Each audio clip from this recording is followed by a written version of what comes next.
में उल्लू का रुदन शुभ संकेत नहीं है माधव।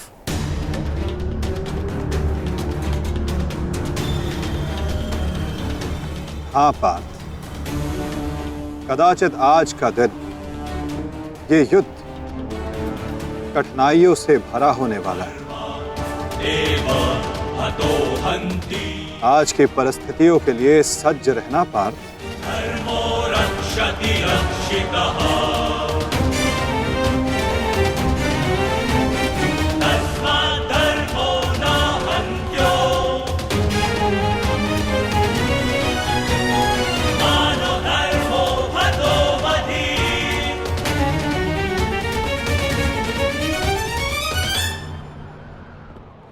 अपनी रणनीति बनाने से पूर्व हमारे लिए शत्रु का मन जान लेना, उसकी रणनीति जानना हमारे लिए आवश्यक है।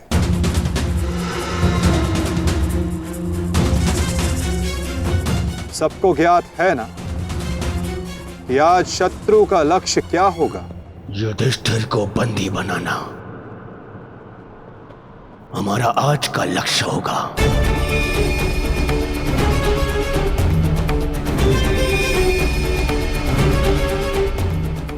युधिष्ठिर को बंदी बनाकर मुझे इस युद्ध को यही समाप्त करना है। मेरे आज भाई वीर गति को प्राप्त हुए हैं अब तक।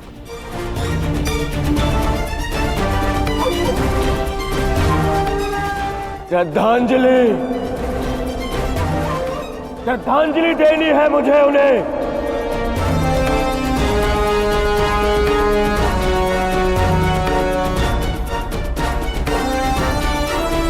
बहुत पीड़ा भरी मृत्यु दी है उस भीम ने मेरे भाइयों को। इन पांडवों को इतनी पीड़ा दूंगा कि अपनी मृत्यु की भिक्षा मांगेंगे ये मुझसे।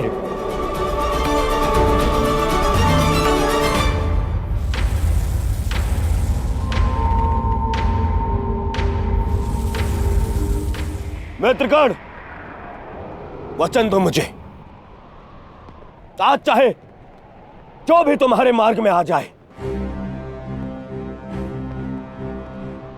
तुम उस पर दया नहीं दिखाओगे। आज चाहे जो कोई भी आ जाए तुम अपना सबसे तीव्र प्रहार उस पर करोगे।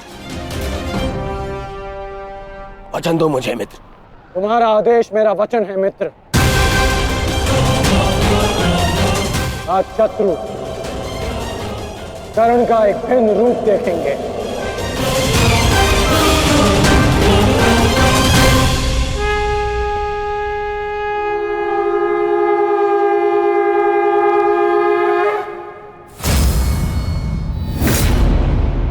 आक्रमण! आक्रमण! आक्रमण! आक्रमण!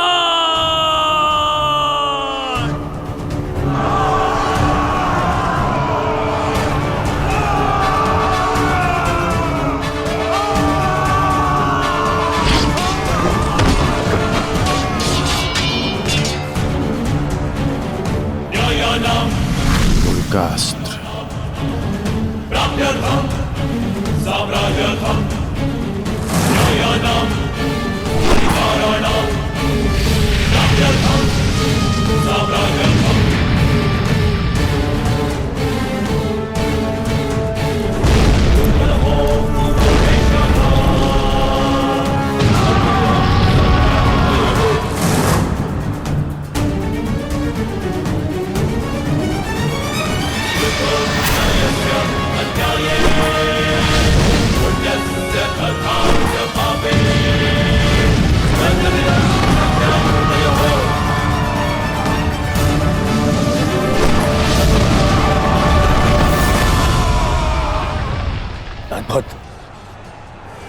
अद्भुत मित्रगण, अद्भुत। अपना मार्ग ज्ञात है ना सभी को?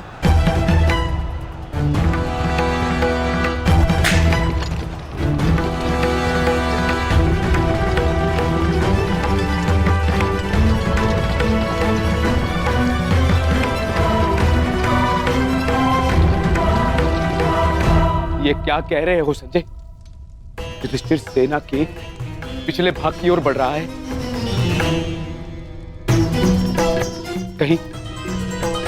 कहीं उसे हमारी रणनीति का भान तो नहीं हो गया? कौरव युधिष्ठिर को बंदी बनाना चाहते हैं? ये तो मुझे ज्ञात नहीं है महाराज, किंतु युवराज दुर्योधन इस बात से बहुत व्यग्र हो रहे हैं।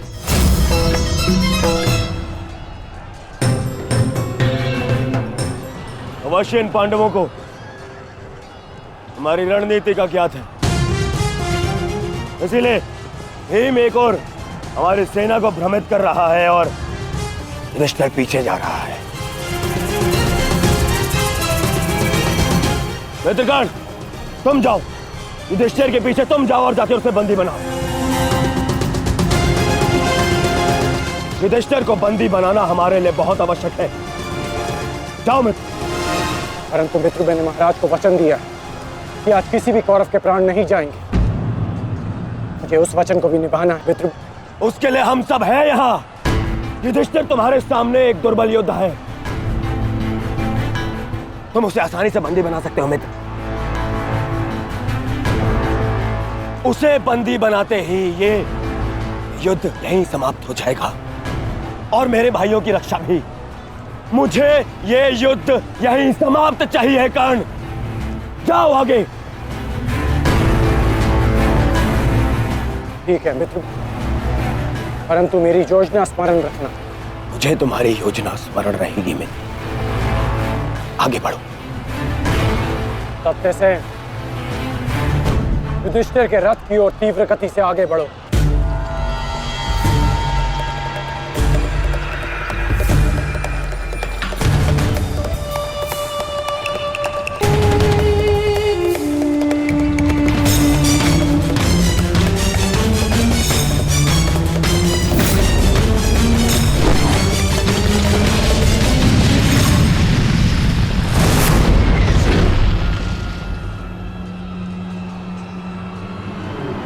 योद्धा शत्रु की ओर आगे बढ़ता है, उससे पीछे नहीं भागता। मैं तुम्हें युद्ध का आह्वान देता हूं कौंतेय।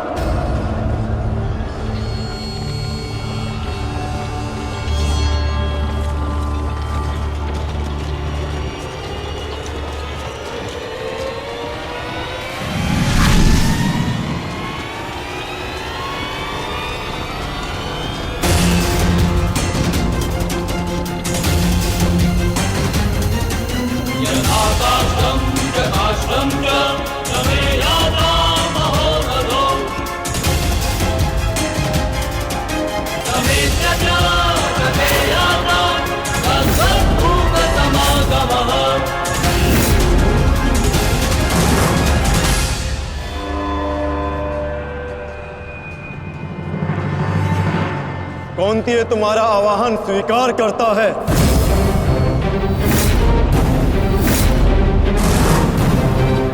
कल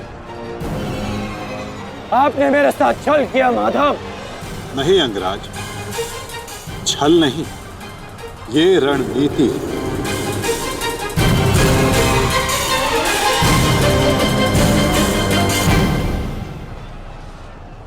ये युधिष्ठिर का रथ है और इस पर युधिष्ठिर को विराजमान होना चाहिए था।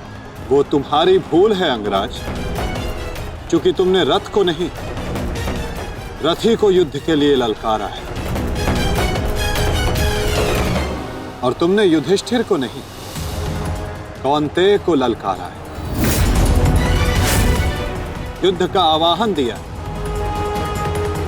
और उसने तुम्हारे इस युद्ध के आवाहन को स्वीकार किया है। कर्ण, तुम सदैव मुझसे द्वंद्व करने का अवसर ढूंढते रहे हो कर्ण।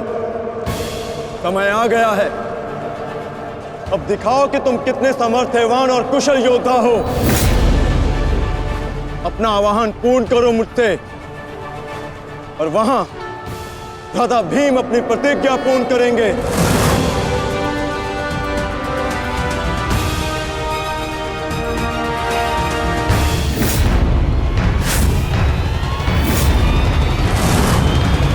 आज मैं 95 कौरवों का अंत कर दूंगा।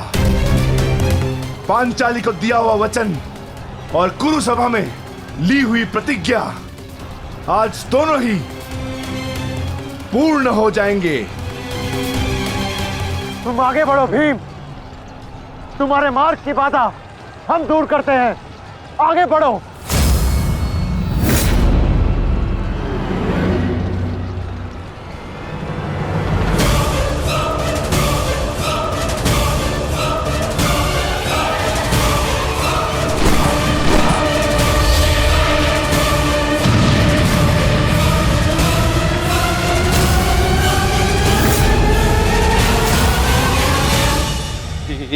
ये क्या कह रहे हो संजय?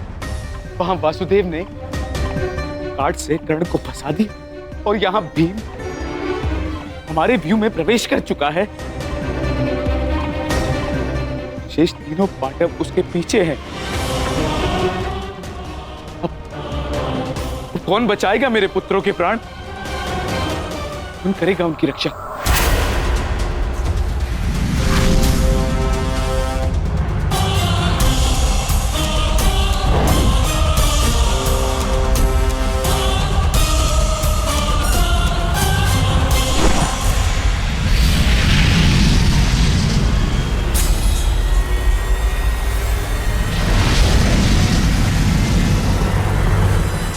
का संकेत है।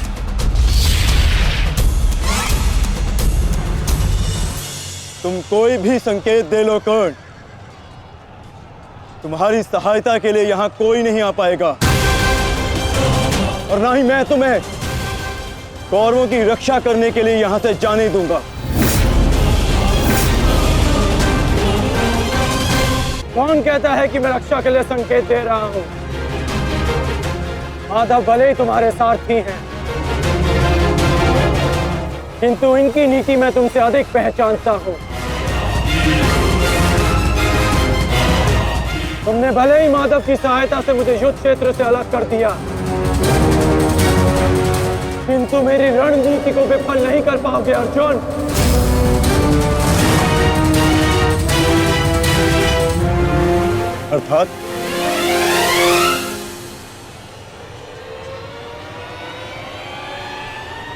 अर्थात मैं तुम्हारी रणनीति में नहीं, तुम मेरी रणनीति में फंसे हो अर्जुन। तुमने मुझे कौरवों से अलग नहीं किया, बल्कि मैंने तुम्हें पांडवों की सहायता से विमुख कर डाला।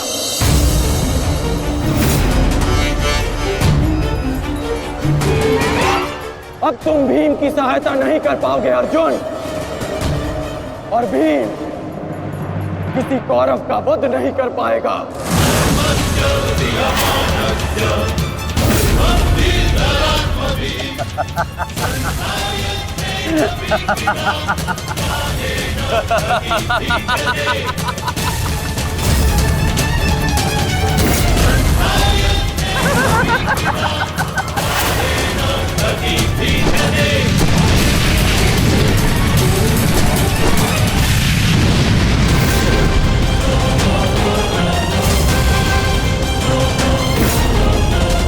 हमारा काल बनकर आए थे मूर्ख भीम, परंतु आज तुम स्वयं अपने काल के जाल में फंस गए।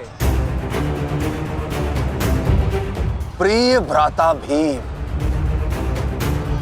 अकेले ही 100 कौरवों का वध करने की शपथ ली है ना तुमने? तो अब देखते हैं कि इस शपथ को पूर्ण करने का सामर्थ्य तुम में है भी या नहीं। प्रतिज्ञा पूर्ण करना चाहते थे ना गदाधारी?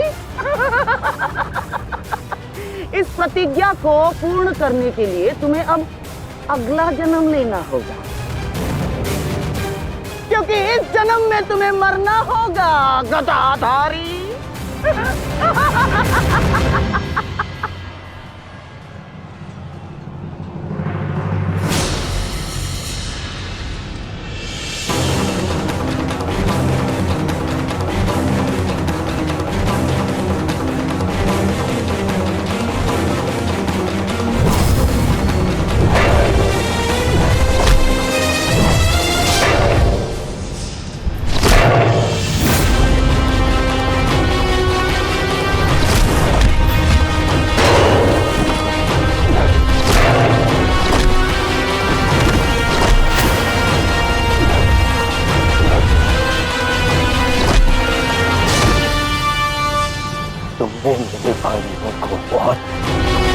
निर्दयता से मारा है भीम। आज मैं तुम्हारे नाम से उनका तर्पण करूंगा। और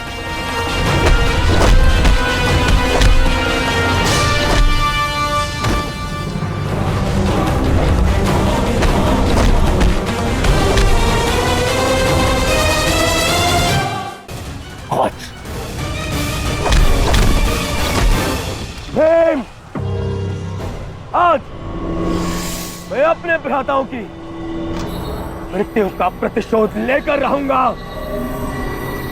सावधान!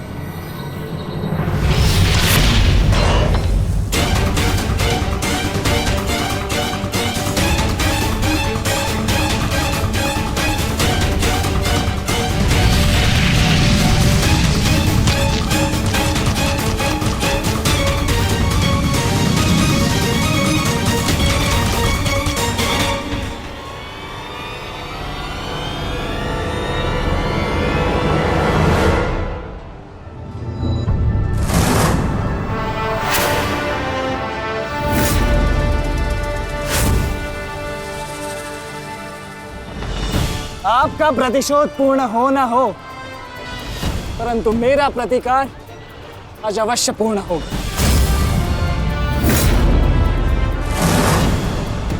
अभिमन्यु, दो योद्धाओं के बीच में आना युद्ध नियमों के विरुद्ध। 6 महारथियों ने अकेले ताचरी भीम को घेरा है। नियम तो आपने भंग किया है, तो अब यह अधिकार मुझे भी है।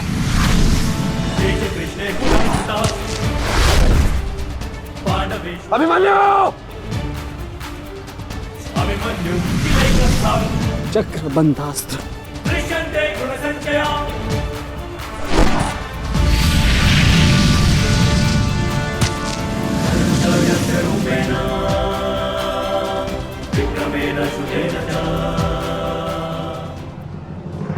अभिमन्यु, तुम भूल रहे हो, मैं तुम्हारे पिता के आचार्य का पुत्र हूं। चक्रबांध अस्त्र का तोड़ मैं जानता हूं।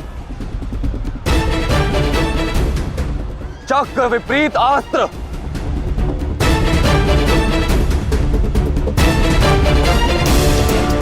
भूल तो आप रहे हैं महारथी। विपरीत अस्त्र तभी कार्य करता है जब युद्ध नीति गत हो। एक योद्धा पर आप सभी ने आक्रमण कर युद्ध नीति भंग की।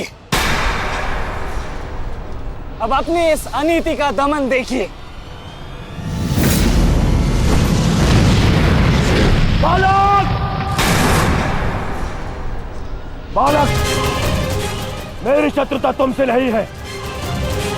मेरे मार्ग से हट जाओ, अन्यथा अपने प्राणों से हाथ धो बैठोगे। धो तो आज मैं उस कलंक को दूंगा जो मेरे परिवार के माथे पर है, कि अपने कुलवधू के अपमान का प्रतिकार नहीं कर पाए।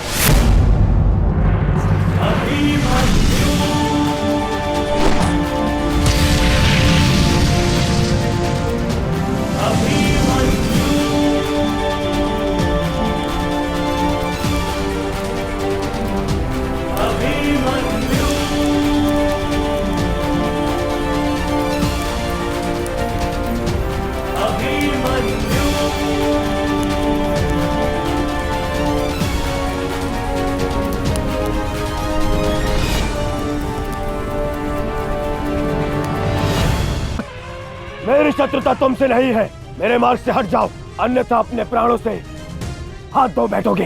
धो तो आज मैं उस कलंक को दूंगा जो मेरे परिवार के माथे पर है, कि अपने कुलवधू के अपमान का प्रतिकार नहीं कर पाए।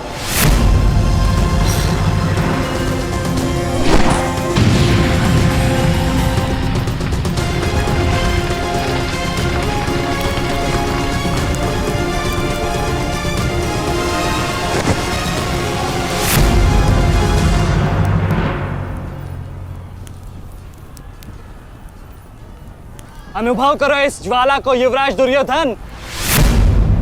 ये वही ज्वाला है जो इतनी वर्षों से मेरी माता के हृदय में धधक रही है।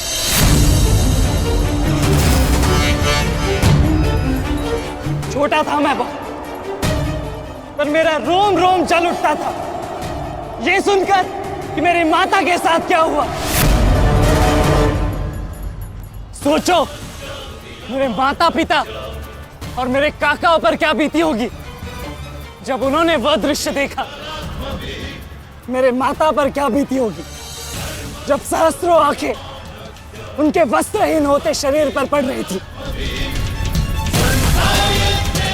आज मैं आपको उस अपमान का अनुभव कराऊंगा।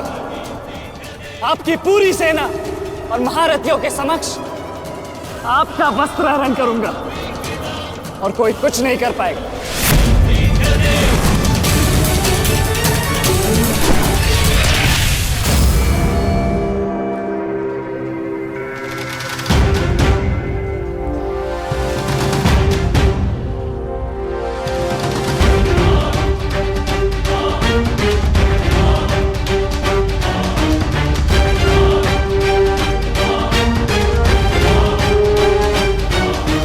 अनुभव करो उस अपमान का, अनुभव करो उस वस्त्र हरण से हुए अपमान का जो आप सभी ने किया। नदी जब सीमा तोड़ती है तो बाढ़ आती है। आज आपकी पाप की धारा की बाढ़ में आप स्वयं बह जाएंगे काकाश्री।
आप अपनी शक्ति व्यर्थ कर रहे हैं आचार्य।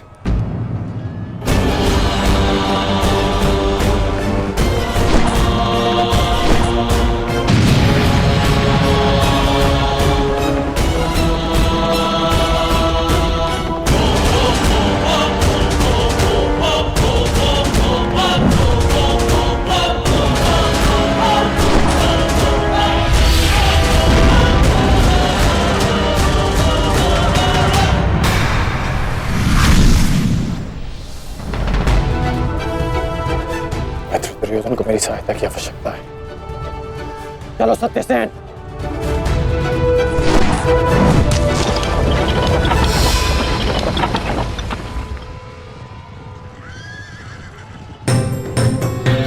कहां चले अंगराज? मैं जानता हूं कि तुम्हारे मित्र पे आए संकट का संदेश तुम्हें मिल चुका है, परंतु मैं तुम्हें जाने नहीं दे सकता। तुम कदाचित मुझे रोक सकते थे अर्जुन, परंतु तुमने एक भूल कर दी। तुम अपने रथ पर नहीं हो अर्जुन। हाँ, वासुदेव तुम्हारे सारथी हैं, परंतु महाबली हनुमान का आशीर्वाद तुम्हारे रथ पर नहीं।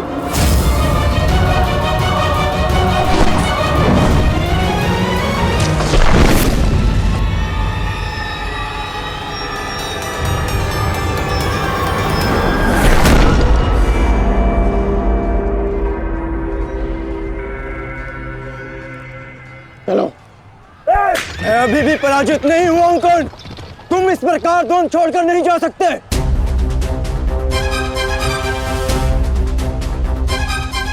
तुम युद्ध के नियम भूल रहे हो अर्जुन। युद्ध का नियम है कि महारथी ही महारथी के साथ द्वंद्व कर सकता है, और तुम रथ विहीन हो। इसलिए मैं तुम्हारे साथ द्वंद्व नहीं कर सकता। पहले अपने रथ का पहिया सुधारो, फिर आकर मुझे युद्ध का आह्वान देना, क्योंकि परशुराम शिष्य कर्ण नियम तोड़कर युद्ध नहीं करेगा।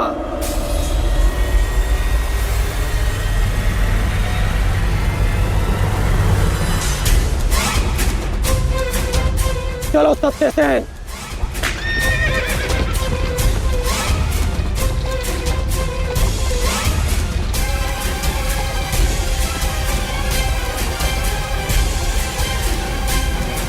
अब समझे पार्थ कि मैं कर्ण की प्रशंसा क्यों करता हूं।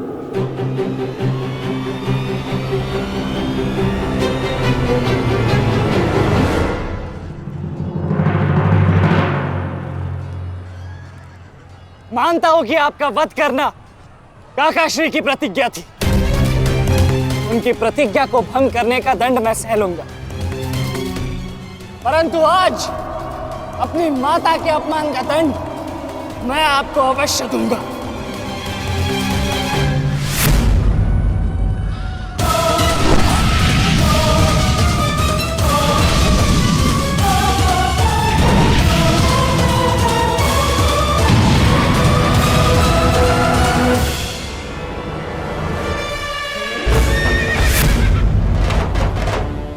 किसी की प्रतिज्ञा टूटे पर मेरी प्रतिज्ञा नहीं टूटेगी अभिमन्यु। और मेरी प्रतिज्ञा है कि जब तक मैं जीवित रहूंगा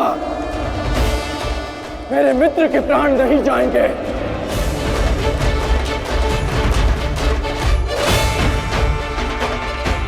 यदि जीवित रहना चाहते हो तो पीछे हट जाओ अभिमन्यु।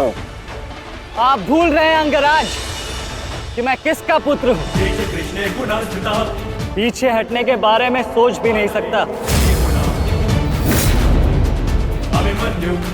तो प्रहार सहने के लिए तत्पर रहो।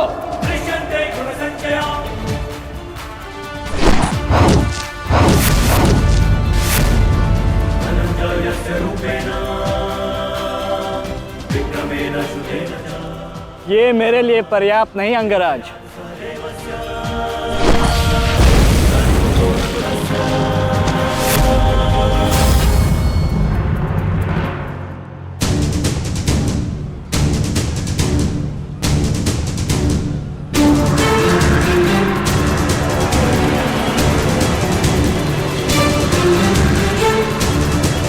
ना मेरे पास बाणों की कमी है और ना प्रहारों की।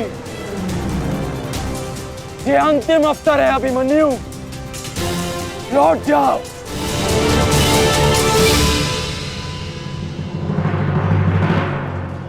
तो मेरे तुनीर में भी उत्तर प्रस्तुत है अंगराज।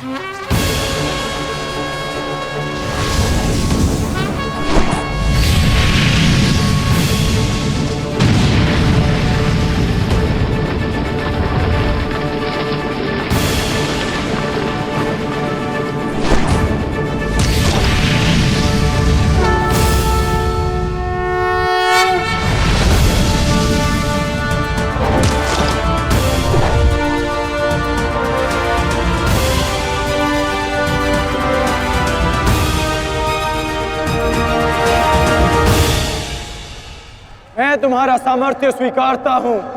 तुम एक कुशल योद्धा हो अभिमन्यु,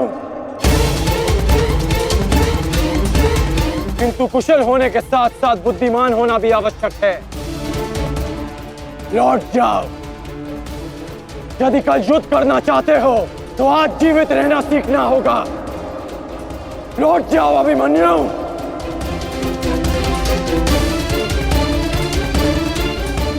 एक योद्धा के लिए आज या कल नहीं होता अंगराज। उसके लिए केवल वो ही पल होता है जिसमें वो मृत्यु के सामने खड़ा होता है।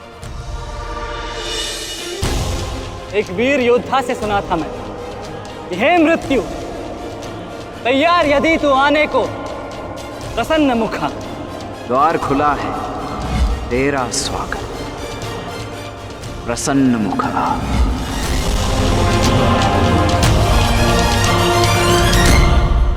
मुझे रोकने का अब केवल एक ही अस्त्र है आपके पास। ये आपको मेरा वध करना होगा। तो लीजिए अंगराज, अपने पुत्र के मृत्यु का प्रतिशोध लीजिए। आपके समक्ष आज वो योद्धा खड़ा है जिसके पिता ने आपके पुत्र का वध किया था। प्रतिकार कीजिए अंगराज, रुके क्यों है? क्योंकि जो पीड़ा मैंने सही, मैं नहीं चाहता कि वो पीड़ा मेरा शत्रु भी सहे। कृष्ण ने अपना विकल्प स्वयं चुना था। वो रणभूमि छोड़कर जा सकता था, परंतु उसने मृत्यु चुनी। गर्व है मुझे तुम जैसे युवा योद्धाओं पर, जो अपना कर्तव्य पूर्ण करने के लिए सदैव तत्पर रहते हैं।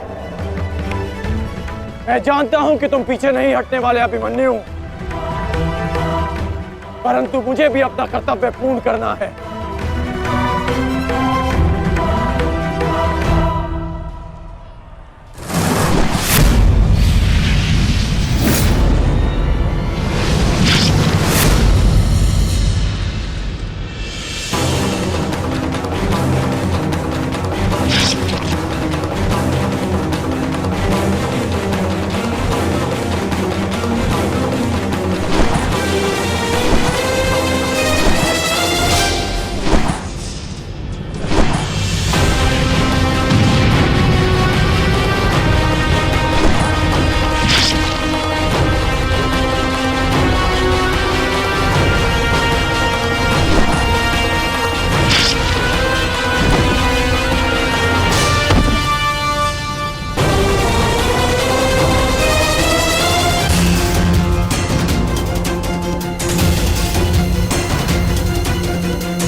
तुम्हें देखकर मुझे अपना बचपन स्मरण हो रहा है।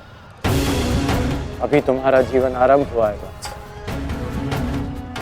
इसे इस प्रकार व्यर्थ मत करो।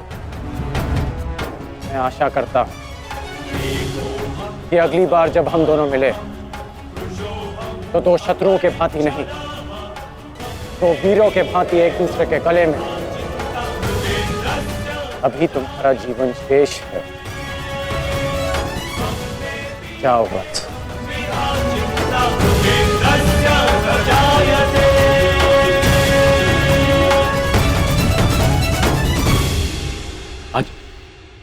आज कौरवों की विजय हुई है गांधारी। पांडवों की एक अक्षुणी सेना को ध्वंस कर दिया है हमने आज। भीम हमारे एक भी पुत्र को क्षति नहीं पहुंचा पाया, एक भी।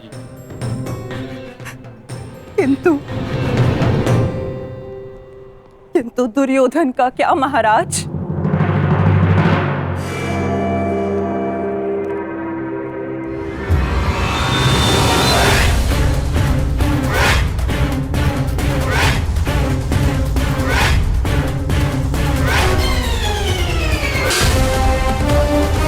मित्र,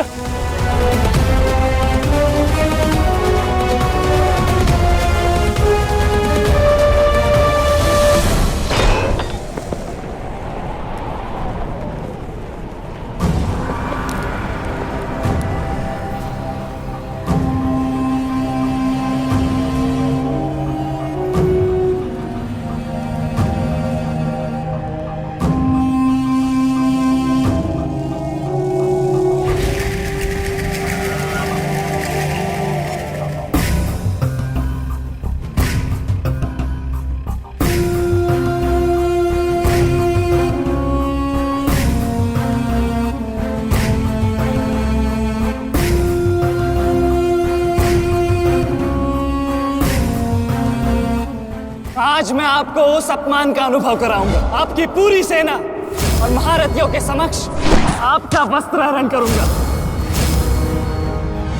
परंतु आज अपनी माता के अपमान का दंड मैं आपको अवश्य दूंगा।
दुर्योधन, रुकिए ज्येष्ठ, ऐसा मत कीजिए। ये क्या कर रहे हैं आप? दुर्योधन, दुर्योधन, ये सब कुछ क्या है? आज के इस युद्ध में हमें विजय मिली है, फिर ये सब कुछ क्यों कर रहे हो तुम? ऐसी विजय जो अपमान की थाली में सजा कर मिले, ऐसी ही विजय से श्रेयस्कर है कि मृत्यु को पालूं। नहीं। मेरे जीवन में कभी मेरा इतना अपमान नहीं हुआ है। अब इस जीवन का और कोई मूल्य नहीं। मैंने ये युद्ध संपत्ति के लिए नहीं, अपने हट, अपने सम्मान के लिए बुलाई थी। अब जब सम्मान ही नहीं रहा तो इस विजय का मैं क्या करूंगा? मेरी सेना के सामने विश्व के महानतम योद्धाओं के रहते वो 16 वर्ष का बालक मेरे वस्त्र हरण कर गया और चेतावनी देकर गया है कि युद्ध में जब भी मिलेगा पुनः यही दोहराएगा। अब ये वस्त्र हरित दुर्योधन सम्राट बन भी गया। कैसे अपनी सेना से, अपनी प्रजा से आंख मिला पाऊंगा मैं? इस लज्जा के साथ मैं अब जीवित नहीं रह सकता। नहीं दुर्योधन, देखो अपने क्रोध पर काबू पाओ। देखो विजय हमारे निकट है दुर्योधन, मानो मेरी बात। छोड़िए मुझे मामाश्री, छोड़िए मुझे, अन्यथा इस अग्नि में मैं अपने आप से पहले आपकी आहुति दे दूंगा। छोड़िए मुझे। नहीं। छोड़िए। छोड़िए मुझे।